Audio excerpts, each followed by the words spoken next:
अच्छा, कहानियों के बारे में क्या ख्याल है? ये वो धागे हैं ना जो हमें हमारे गुजरे हुए कल से, हमारे अतीत से जोड़ते हैं। तो आज हम एक ऐसी ही कहानी में गोता लगाएंगे जो सीधे भारत की मिट्टी से निकली है। ये कहानी है एक राजकुमारी की, उसके पिता मतलब एक राजा के डर की, और एक ऐसे पुराने पवित्र पेड़ की जिसमें कहते हैं कि पूरे जंगल की आत्मा बसती थी। तो चलिए कल्पना करते हैं, एक ऐसा राज्य जिसके ठीक बीच में सदियों से एक बहुत बड़ा पीपल का पेड़ खड़ा था। मतलब इतना विशाल कि उसकी डालियां आसमान को छूती थी और जड़ें मानो धरती के दिल तक जाती हों। वो सिर्फ एक पेड़ नहीं था, नहीं, वो तो उस राज्य का रखवाला था, एक जीता जागता देवता जिसकी हर कोई पूजा करता था। और इसी राज्य में रहती थी राजकुमारी रूपा। उसकी आंखों में ना एक अलग ही एक खास चमक थी। उसे अपने शाही बगीचों से बेइंतहा प्यार था।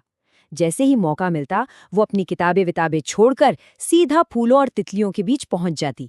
कह सकते हैं कि कुदरत ही उसकी सबसे पक्की दोस्त थी।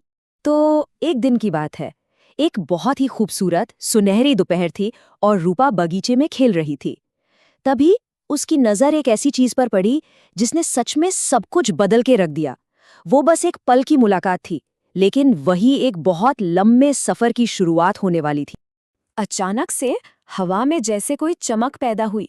रूपा के ठीक सामने एक तितली आकर बैठ गई। पर रुकिए, ये कोई ऐसी वैसी तितली नहीं थी। उसके पंख, अरे उसके पंख तो ऐसे लग रहे थे मानो किसी माहिर जौहरी ने उन्हें हीरो से बनाया हो। सूरज की जरा से भी रोशनी पड़ती तो सतरंगी किरणें फूट पड़ती। ये देखकर रूपा की तो जैसे सांस ही रुक गई। अब रूपा ने जैसे ही उसे छूने के लिए अपना हाथ आगे बढ़ाया, वो हीरो वाली तितली फुर्र से उड़ गई और रूपा वो भी भागी उसके पीछे। वो तितली तो बस उसे घुमा रही थी, कभी इस फूल पर कभी उस डाल पर।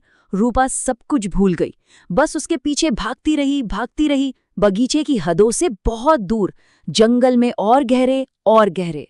उसे तो ये ख्याल ही नहीं आया कि वो उस जादुई चमक के पीछे पीछे अपना रास्ता भटक चुकी है।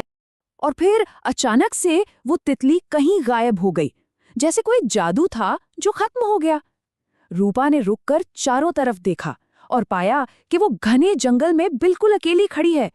और ठीक उसी वक्त आसमान में काले बादल जमा होने लगे।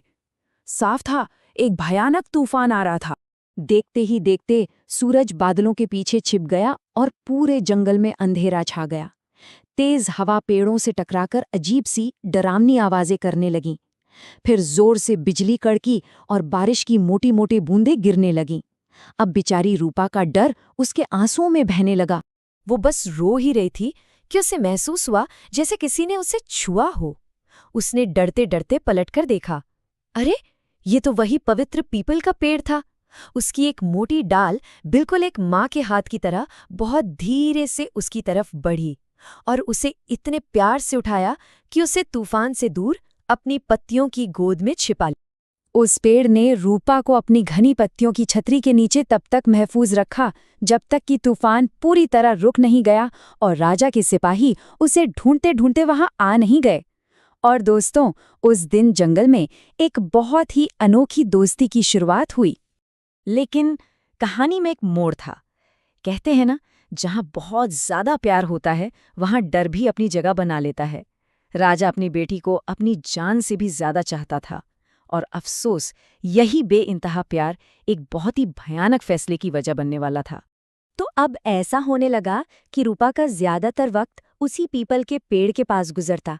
वो उसे अपनी सारी कहानियां सुनाती, अपने दिन भर की बातें बताती और वो पेड़ खामोशी से उसकी हर बात सुनता। उन दोनों की दोस्ती हर गुजरते दिन के साथ और गहरी होती जा रही थी। अब राजा ने जब ये सब देखा तो उसका दिल चिंता से बैठ गया।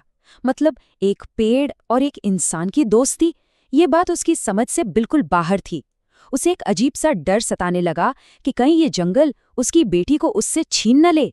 और बस इसी डर के अंधेरे में राजा ने एक ऐसा हुक्म सुना दिया जो किसी ने सोचा भी नहीं था। जंगल के हर एक पेड़ को काट डालो। और यहीं पर कहानी एक बहुत ही दिलचस्प मोड़ लेती है। यहाँ हमें कुदरत की असली ताकत का एहसास होता है। जंगल ने इस हमले का जवाब कुल्हाड़ियों से नहीं दिया, नहीं, बल्कि अपनी जिंदा दिली और अपनी गहरी समझ से दिया। तो राजा के सिपाही अपनी चमचमाती कुल्हाड़ियां लेकर जंगल में पहुंच गए। उन्होंने अपनी पूरी ताकत लगाकर पीपल के पेड़ पर पहला वार किया।